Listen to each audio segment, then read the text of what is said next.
வணக்கம். இன்றைய முக்கிய செய்திகள். தமிழகத்தில் கல்லூரி மாணவர்களின் திறன் வளர்ச்சி மற்றும் டிஜிட்டல் முன்னேற்றத்திற்காக மடிக்கணினிகள் வழங்கும் திட்டத்தை முதலமைச்சர் மு க ஸ்டாலின் அவர்கள் இன்று தொடங்கி வைக்க உள்ளார்.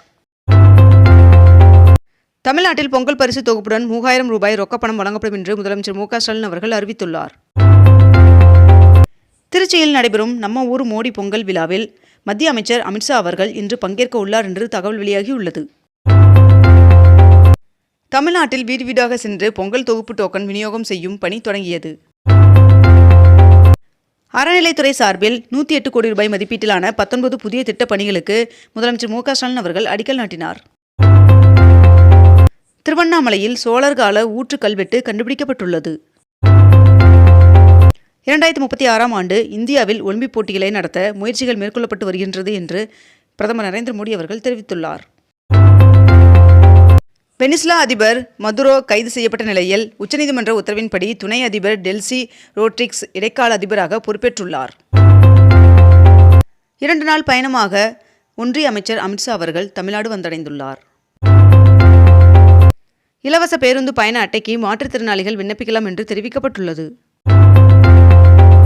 வெனிசுலா அதிபர் கைது செய்யப்பட்டதற்கு அமெரிக்க முன்னாள் துணை அதிபர் கமலா ஹாரிஸ் அவர்கள் கண்டனம் தெரிவித்துள்ளார். கள்ளக்குறிச்சி மாவட்டம் ரிஷிவந்தியம் ஒன்றியத்தை பிரித்து வானாபுரம் ஒன்றியம் உருவாக்கி அரசாணை வெளியிடப்பட்டுள்ளது. தமிழகம் முழுவதும் 9248 கடைகளில் இருந்து தடை செய்யப்பட்ட 15 டன் பிளாஸ்டிக் பறிமுதல் செய்யப்பட்டு 12 லட்சம் ரூபாய் அபராதம் விதிக்கப்பட்டுள்ளது. பொங்கல் பண்டிகையை முன்னிட்டு வருகின்ற 8ஆம் தேதி முதல் சிறப்பு ரயில்கள் இயக்கப்படும் என்று தென்னக ரயில்வே அறிவித்துள்ளது. தமிழகத்தில் அரசு அலுவலர்கள் மற்றும் ஆசிரியர்களுக்கு புதிய அறிவிப்பின்படி கடைமாத ஊதியத்தில் 50% ஓய்வூதியமாக வழங்கப்படும் என்று அறிவிக்கப்பட்டுள்ளது. தமிழ்நாட்டில் 11 கோவில்களில் 18 புதிய திட்டப் பணிகளுக்கு முதலமைச்சர் மு க ஸ்டாலின் அவர்கள் அடிக்கல் நாட்டினார். 2025ஆம் ஆண்டில் திருப்பதி ஏழுமலையான் சுவாமி கோவிலில் பக்தர்கள் 1383 கோடி ரூபாயை காணிக்கையாக செலுத்தியுள்ளனர் என்று தகவல் வெளியாகியுள்ளது. இலங்கை கடற்படையால் கைது செய்யப்பட்ட மீனவர்களை விடுவிக்க நடவடிக்கை தேவை என்று வெளியுறவுத்துறை அமைச்சருக்கு முதலமைச்சர் மு க ஸ்டாலின் அவர்கள் கடிதம் எழுதியுள்ளார். வருகின்ற ஜனவரி 7ஆம் தேதி முதல் 20ஆம் தேதி வரை அதிமுக தேர்தல் அறிக்கை தயாரிப்பு குழுவானது மண்டல வாரியாக சுற்றுப்பயணம் மேற்கொள்ள உள்ளனர் என்று தெரிவிக்கப்பட்டுள்ளது. காவல் உதவி ஆய்வாளர்கள், தீயணைப்பு நிலைய அலுவலர்கள் 750 பேருக்கு பணி நியமன ஆணையை முதலமைச்சர் மு க ஸ்டாலின் அவர்கள் வழங்கினார்.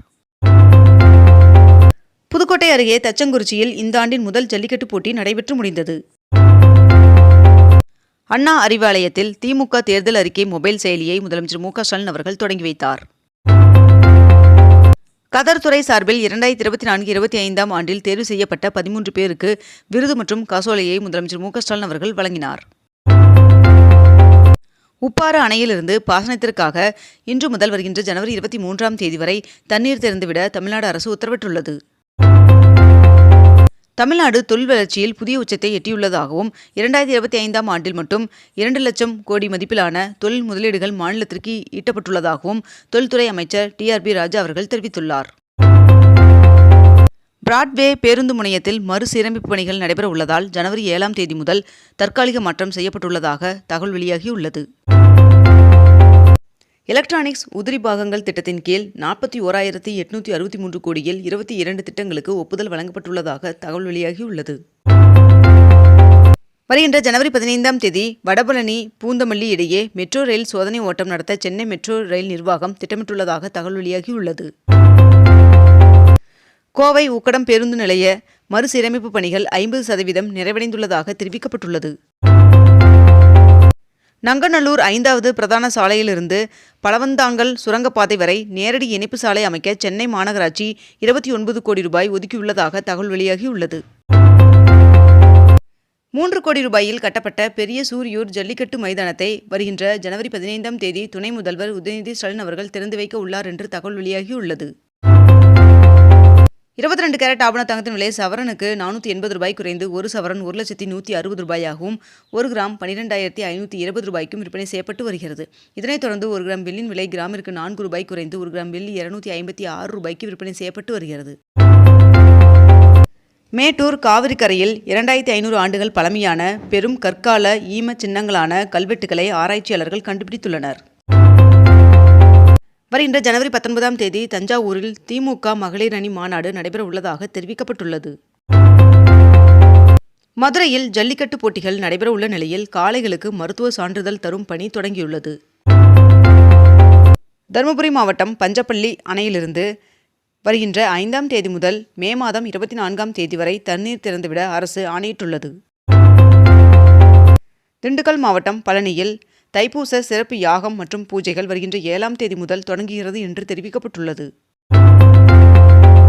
திமுக இளைஞரணி தென்மண்டல மாநாடு விருதுநகரில் வருகின்ற ஜனவரி 24ஆம் தேதி நடைபெறும் என்று திமுக தலைமை அறிவித்துள்ளது. அதானி டோட்டல் கேஸ் லிமிடெட் நிறுவனம் வீடுகளுக்கான பைப்லைன் மூலம் விநியோகிக்கப்படும் இயற்கை எரிவாயு மற்றும் வாகனங்களுக்கான கம்ப்ரஸ்ட் நேச்சுரல் கேஸ் (CNG) விலையை குறைத்துள்ளதாக தகவல் வெளியாகியுள்ளது. சென்னையில் 32 கோடி ரூபாயில் புனரமைக்கப்பட்ட விக்டோரியா பொது அரங்கை பார்வையிட கட்டணம் நிர்ணயம் செய்யப்பட்டுள்ளது.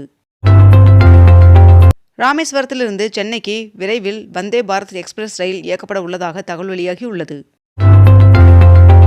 2025ஆம் ஆண்டில் மட்டும் சென்னை மெட்ரோவில் 11 கோடி பேர் பயணம் மேற்கொண்டுள்ளனர் என்று தகவல் தெரிவிக்கப்பட்டுள்ளது. இந்திய விமானப்படையின் பலத்தை அதிகரிக்க 114 பல்துறை போர் விமானங்கள் வாங்கும் பணிகளானது இறுதிக்கட்டத்தை எட்டியுள்ளது. ஈஷா மகா சிவராத்திரியை முன்னிட்டு சென்னையில் ஆதியோகி ரத யாத்திரை 1ஆம் தேதி முதல் 8ஆம் தேதி வரை நடைபெற உள்ளதாக தெரிவிக்கப்பட்டுள்ளது. 60 ஆண்டுகளுக்கு பிறகு மீண்டும் சிங்கவால் குரங்குகள் கணக்கெடுக்கும் பணி நடைபெற உள்ளது.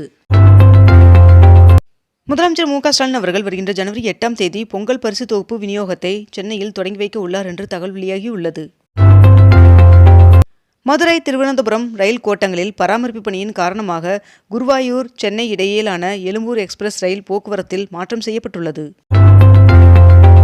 ஃபாஸ்டேக் பெறும் விதிகளிலிருந்து KYV நடைமுறை பிப்ரவரி 1ஆம் தேதி முதல் ரத்து செய்யப்படும் என்று தேசிய நெடுஞ்சாலை ஆணையம் அறிவித்துள்ளது.